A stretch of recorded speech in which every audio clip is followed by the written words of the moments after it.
এটার চাহিদা হলে এইভাবে এটা দিয়ে বড় বড় গাছ এই শোয়াইয়া এইখানে শোয়ানো হয়, শোয়ানোর পর এইবারে একটা লোক এই গাছটা বিশেষ করে টানিয়ে কাটতে পারে। যেমন এটা টলি জাতীয়, এটা একজনই পারে। এইটা উঠানোর জন্য আবার ওইটা ছোট মোটর আছে, এইটা উঠান নামান যাবে। যেমন আমরা 1 ইঞ্চি তক্তা কাটবো, 2 ইঞ্চি তক্তা কাটবো, ওইভাবে আর কি এইখান দিয়ে এইটা উঠানো নামানো এইভাবে হয়। এটা আঘাত পায় না, এবং বিশেষ করে এটা চালানোর জন্য এই সামনে কেউ থাকতে পারবে না, ওই সাইডে বই সবাই থাকতে পারবে। দেখা গেছে হঠাৎ করে গাছে বাড়ি লেগিয়া এইটা করারটা পড়ে যেতে পারে, অতএব ওইটা যেন না পারে, এইখানে কেউ থাকতে পারবে না, ওই পাশে বই চালানো হইবে। এই ওদেরকে দেওয়া হয় সারাদিন কাজ করলে 5,000 টাকার কাজ করলে ওরা 4-5 জন থাকবে, ওইটা অর্ধেক টাকা পাবে আর মালিক পাবে অর্ধেক। ওটা অনেক সময় দেখা যায় যারা গ্রাহক তারা আমাদের খবর দেয় যে আমরা কটা গাছ বিক্রি করব, আমরা মূলত যাই সেখানে যাইয়া গাছ কিনি। এবং অনেক সময় যে আপনি আমাকে বলছেন যে ভাই আমার 2টো গাছ কেটে দেওয়া লাগবে, আমরা এই 2টা গাছ কেটে দিই, গাছ কিনি এবং কাটিয়েও দিয়ে আসি। চুক্তিগত হয় কিংবা দিন মজুরি হয় যে আমাদের এই টাকা দেবেন, আমরা এই টাকায় কাজ করব। শুনছি মানুষের কাছে, কিন্তু আমার চোখে আমি দেখি না। আর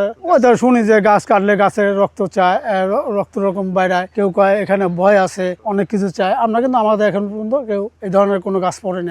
প্রথম যারা আসে তাদের একটু প্রথম কষ্ট হবে, আমরা যখন কাজ করছি তখন আমাদের তো কষ্ট হয়েছে। মনে করেন যে যদি গরিব হয় তাহলে পেটের অভাবে অনেক কাজ কষ্ট করে সহ্য করতে হইবে। মূলত আমরা কাজ করি মনে করেন পেটের দায়ের জন্য, আপনার বাড়ি আরেকজনের বাড়ি যে কাজ করি মূলত পেটের জন্য, আমাদের আর্থিক কমের জন্য না। আল্লাহ দিলে আমাদের শরীরে কোনো সমস্যা হয় না। অনেক বছর থেকে ছোটকাল থেকে এই জগতেই পড়ে আসছি, প্রায় 25-30 বছরের বেশি হবে। এটা মনে করেন মূলত গাছ বাগানে থাকলে যদি কোনো গাছের লগে গাছ থাকে তার সাপোর্টে ওর লাগে ঝুলাই মুলাইয়া বিভিন্ন রকমের কাজ কৌশলে ফেলানো লাগে। আর যদি জলা জায়গায় তো কোনো কিছু দরকার পড়ে না, এমনি টান দিয়ে ফেলাই দেওয়া যায়। গাছের হিসাবের বই আছে, বইতে আমাদের ওইলে হিসাব লেখা আছে।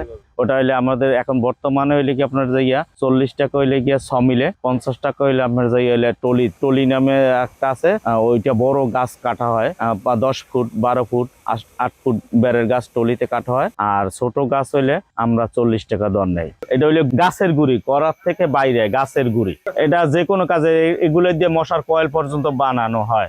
বিশেষ করে নিয়ে এলে মুরগির খামার আছে না, মুরগির যে বাচ্চা, ব্রয়লার মুরগি বলেন, কক মুরগি বলেন, সোনালী মুরগি বলেন, এইগুলো তারা হইলে নিচে দিয়া এরপরে লেগে মুরগি রাখে। এই হলো বড় যেটা দিয়ে সমিল, যেটা দিয়ে গাছ কাটা হয়, এই করাত লাগানো হয়েছে, সাঙ্গাল দাও হয়ে গেছে। এইটা এখন এই সাঙ্গাল দাও কমপ্লিট, এখন চালু দিয়ে এই গাছটা কাটানো হবে। এটা বলা যায় না, হয়তো গ্রামে ঢুকলে মনে করেন আমি হয়তো 20-25টা গাছ বিক্রি করেন 1-1.5 লাখ টাকা, এটা কাটতে হয়তো আমাদের 15-20 দিন সময় লেগে যায়। হয়তো ঠেলা গাড়িতে টলারে বিভিন্ন জায়গায় ওই টমটমে ভরিয়ে নিয়ে আসি। বেচার জায়গায় সমিল এবং ওই শরীফকাঠির পার্টি আসে, তাদের সঙ্গে বললে শরীফকাঠি পার্টিদের কাছে মাল বিক্রি করে।